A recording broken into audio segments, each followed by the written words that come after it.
Okay, this next question is about Social Security. I'll go ahead and play here. And this one from social media to each of the candidates. Do you support continuing Social Security and Medicare? And this time we go to Mr. McMullen first. Well, I do. I Okay, so what do I think about Social Security and Medicare? First of all, we have people in this country who are paying into these systems. If you get a paycheck, you're paying FICA taxes. And we have people who have paid into this system their entire lives. So we can't end these systems. We have a moral and fiscal responsibility to these people. Secondly, Mr. Lee did bring up the point that Congress has raided the Social Security Trust Fund in the past to pay for other things. That's unethical. If people are sending money to the government for a specific thing, it should be used only for that purpose and it should stay in that fund. A little bit on Medicare. In America, we spend more per capita per person than any other nation in the world.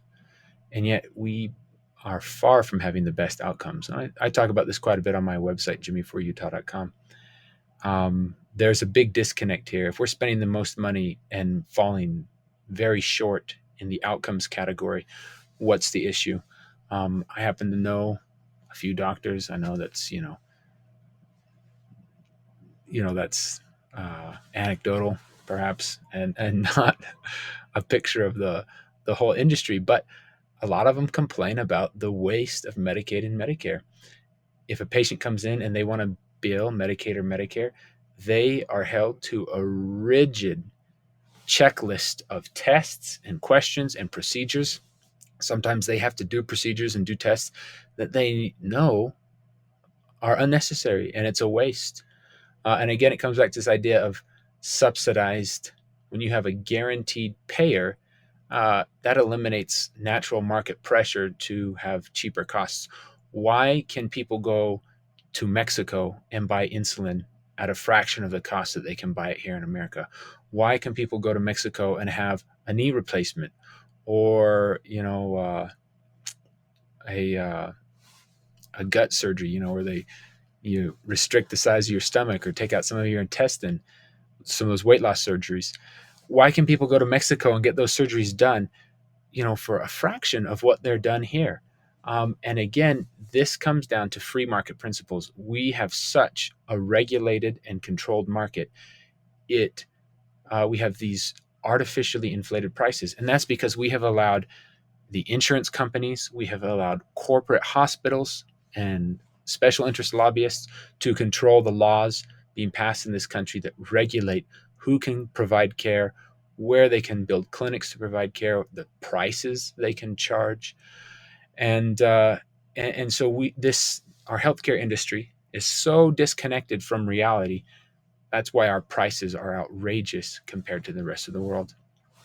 Roll back this unnecessary roll back regulation that doesn't protect you, the individual, protects the big companies, protects the big corporate hospitals from having to compete with smaller hospitals, protects the insurance lobby so they have their cut of the business. Okay, eliminate that. We need to see more direct primary care.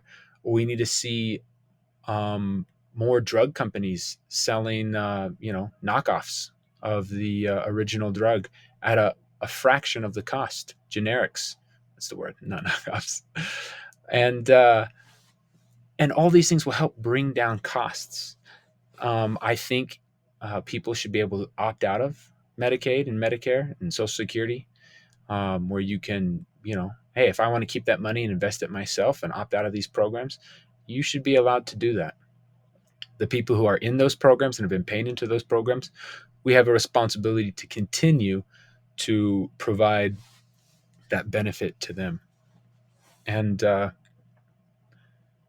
we need to fix the disconnect on pricing here, particularly in the healthcare industry.